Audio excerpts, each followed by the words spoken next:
I have been a trucker for a long time. I don't really scare easily. I have slept in the rest stops where the tweakers were walking around outside my rig. I have driven through tornado warnings with the sky looking like the end of the world. And I have had near misses with the deer and drunks plenty of times in my trucker life. You do this job enough and nothing really gets under your skin. At least that's what I thought. But last weekend changed that. I honestly don't care if you believe me or not. But I need to get this off my chest. I can stop replaying it in my head every time I shut my eyes.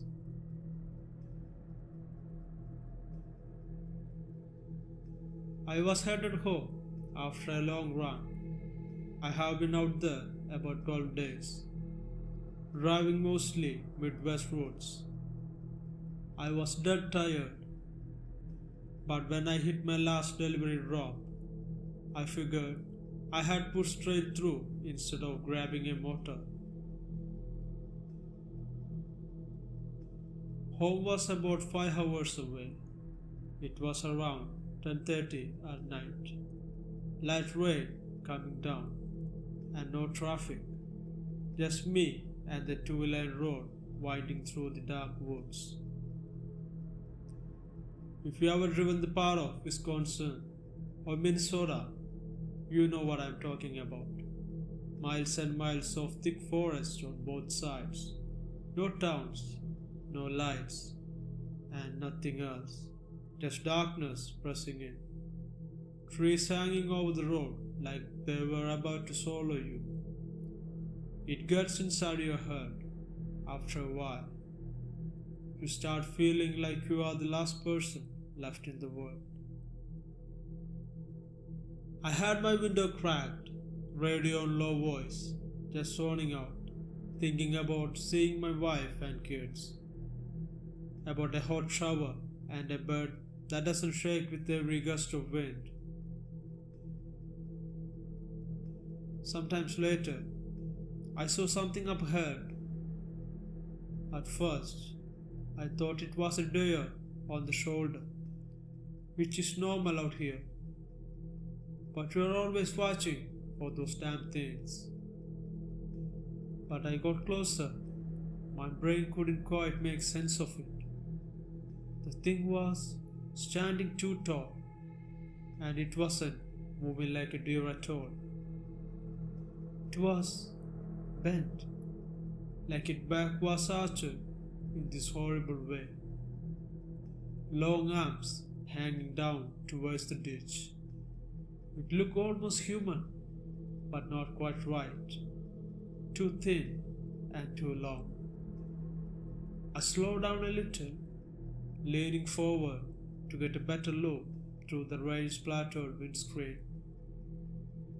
My headlights hit it fully, and I swear to God, I swear on my kids, it was staring right at me.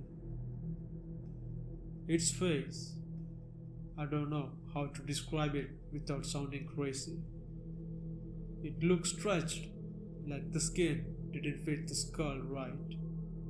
The eyes were sunken deep, glowing a little in the beams. The mouth was round too, white, too many teeth showing, and its skin, it looked like old leather stretched over bones. I had this instant, primal feeling in my gut, like every nerve in me screamed, "Don't stop, don't look, just go."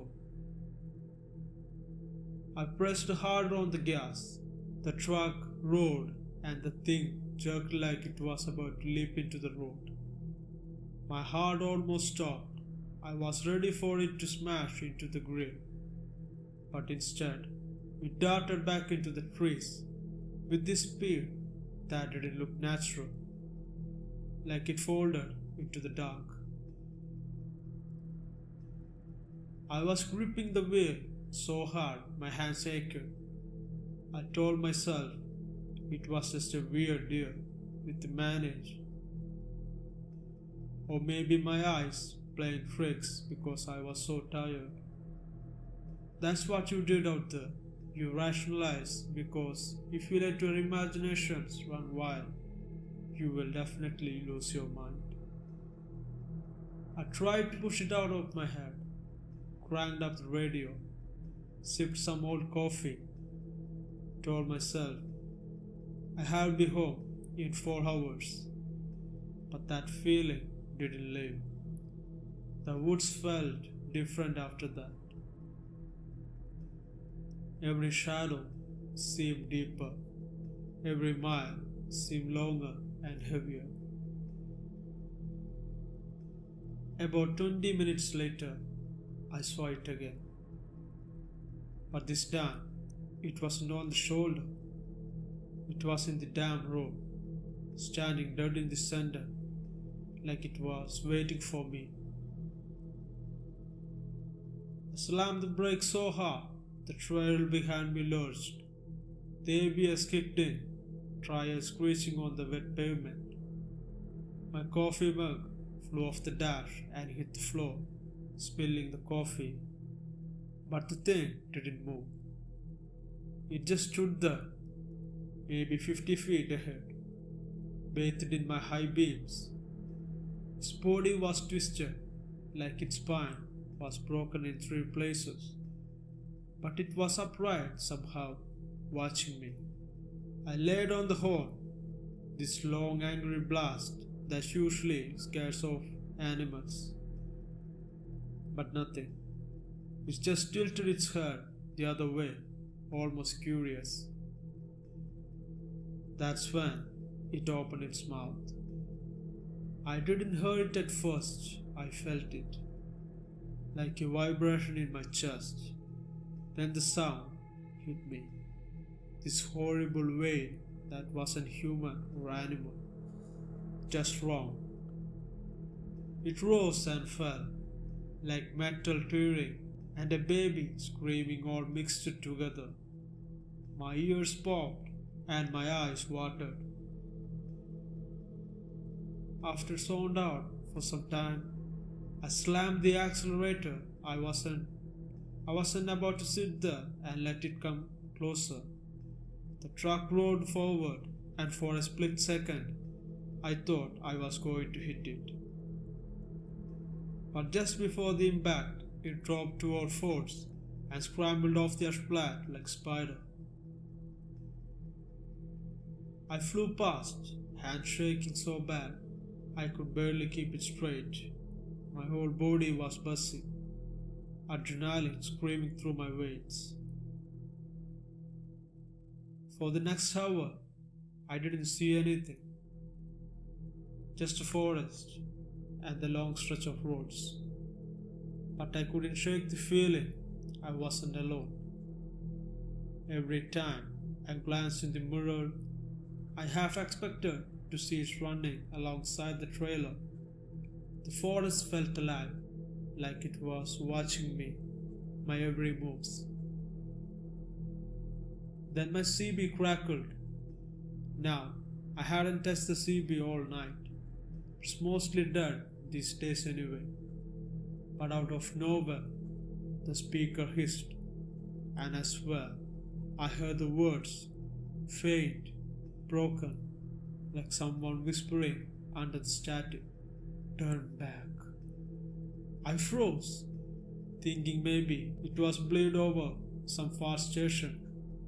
But the voice came again, but clearer this time. "You are not supposed to be here." I damn near ripped off the plug of the unit. The cab went silent after that, except for the hum of the engine. Another half hour, and I saw lights up ahead. A relief washed over me. Finally, a small town, maybe a gas station where I could stop and take a breath. But as I got closer, I realized it wasn't a town at all, just a single building, dark, except for the flickering security light over the lot. It looked like an abandoned service station. I thought about stopping there, just to splash water on my face, but my gut screamed, "Do not stop there." The same primal warning as before. I kept going without stopping on the station, and as I passed, I looked in the lot, and it was there. It was waiting for me in the darkness. Standing under the flickering light, arms hanging, head tilted, watching me roll by like it had been waiting for me to come there. I didn't even remember the next 40 miles. My brain went into autopilot, just driving, hands locked on the wheel, eyes straight ahead. I couldn't even pray. I just kept whispering, "Please, please, please," over and over like a child. By the time I hit the outskirts, the sky was turning grey with dawn. I finally started to breathe again when the trees gave way to open fields and houses. Finally, civilization. I pulled into a truck stop, parked crooked across two spaces, and just sat there, shaking, resting my head on the steering wheel. I couldn't get out, couldn't move. Some other driver banged on my door, told me to straighten out, and I just stared at him until he walked away. I don't know how long I sat there, but eventually I made it home. I hugged my wife so hard she thought I lost my mind. She kept asking, and I just said, "Bad road and long night." I didn't tell her what I really saw. I still haven't. She would never believe me. Hell, I barely even believe myself to begin with. But I know what I saw. I know what I felt, and I know I wasn't supposed to come out of the wood alive that night. If you ever find yourself driving in those northern highways at night and you see something on the shoulder that looked like almost human, then don't stop. Don't look, just keep driving. Keep your eye on the road, because it's out there, waiting for you. Keep your eye on the road, because it's out there, waiting for you.